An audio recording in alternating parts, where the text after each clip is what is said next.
Hey, hope you're doing okay. This is going to be a short video just to respond to the really useful comments from Mr. Keefe on my last video. Thank you so much for watching the video. But as you do with all of my videos, I thank you for it, and don't feel you have to, right? I'm sure you've got other things to do, but I do appreciate it. I think every video I've posted, you've left some really, really helpful comments. So thanks very much for that. And I just wanted to pick up on 4 things that you got me thinking about. Yeah, and I've been thinking a little bit about how this whole thing of doing Advent of Code is so strange. You know, you read the puzzle and you're trying to come up with a solution quickly, and you're reaching for variable names and abstractions, and it can be a challenge to sort of come up with good variable names and, you know, good ways of doing things. But that's all part of the fun, right? You know, and at the end of the day, we're just trying to get a gold star and move on to the next part. It's not production code, and it doesn't really matter. But I just wanted to go back and feed some of the comments into the code for part 1 of day 4 before going on to part 2, which I'll do in the next video. I'm not going to do part 2 in this video. So there were 4 things, and yeah, one was variable naming, and I struggled with this in the video, the last video. I was getting my dots and roles mixed up, and I think I had in mind that this was like a pallet in a warehouse full of paper rolls, and then that wasn't really helping me with kind of working, you know, coming up with a name for each of these sort of places on the palette. I ended up using the word square to describe, you know, one square on the palette, and then struggling again with, you know, and I think I ended up using squares to describe the area around this particular, you know, if you're thinking of this as a spreadsheet, this would be a cell, and these would be the cells around it. And Mr. Keefe came up with a great name, which is neighbors. You know, that's a perfect name for the cells around this cell. And then, yeah, I think also the puzzle is written brilliantly.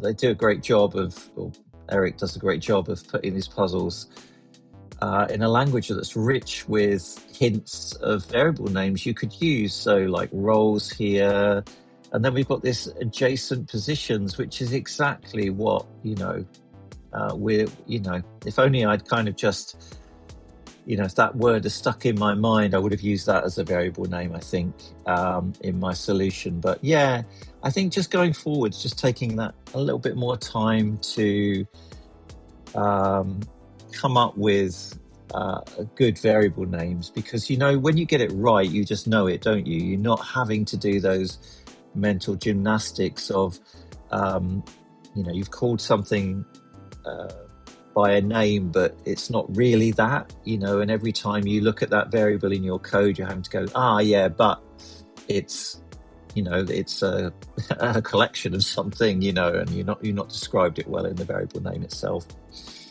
So yeah, I'm going to try and do that a little bit more. Obviously, you know, naming is one of the hard things, right? But yeah, try and do that a bit more, a bit better. And then destructuring tuples. Yes, I knew about this, or collections in general, but it obviously wasn't doing it. And so down here, I had this section of code here where I just got this square, I've got this tuple, which is essentially, I was describing one of these things by its coordinates, its X and Y.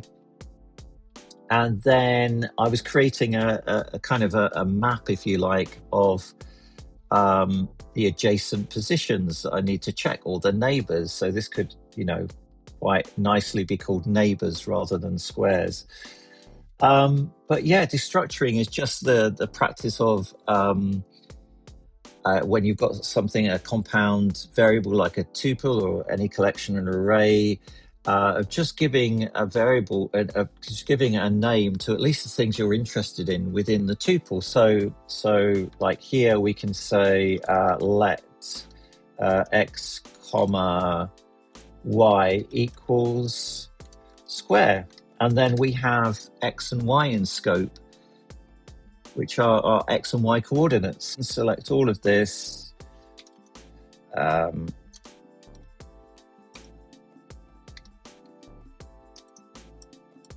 And then we can just use x as the variable name there. Can't think of a great way of doing that here, but I'll just do it like this. And then same here.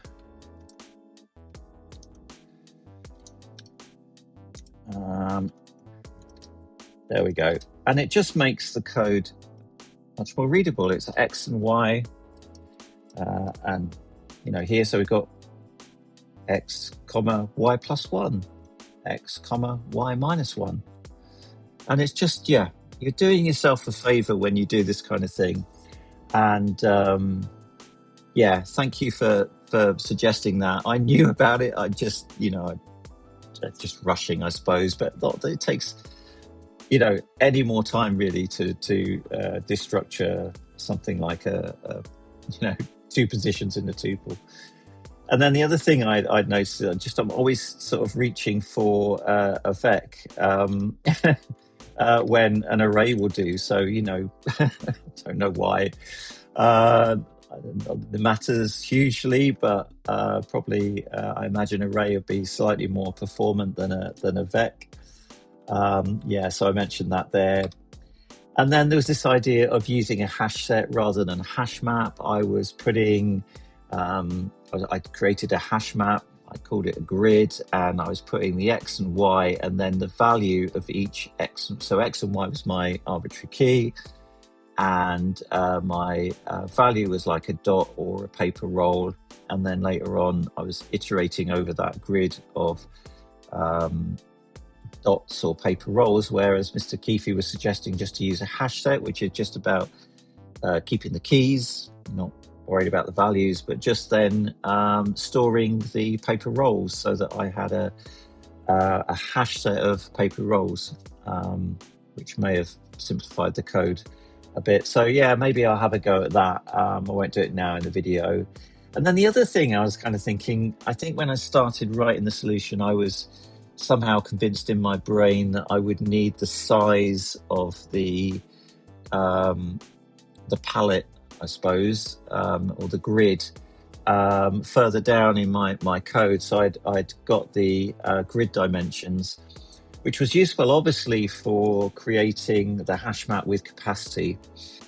Using with capacity, I'm not saying you shouldn't do it. It's great. It what it does is allocates the memory for the size of the collection you're creating, rather than allocating a default amount of memory and then reallocating if you exceed the memory that's been allocated.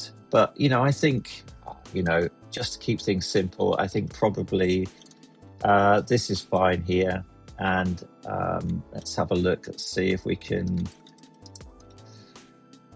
just run it, see if it still runs in a reasonable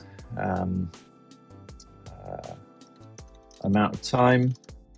Package day, give us day 4. Yeah, day 4 we're on, and then -- bin bon part 1. Yeah, so it still runs reasonably quickly. So I think that's okay. And sure, there are going to be advent of code puzzles where optimization is key, and but I was just looking to tidy things up, and yeah, maybe there's some better variable names we could use down here.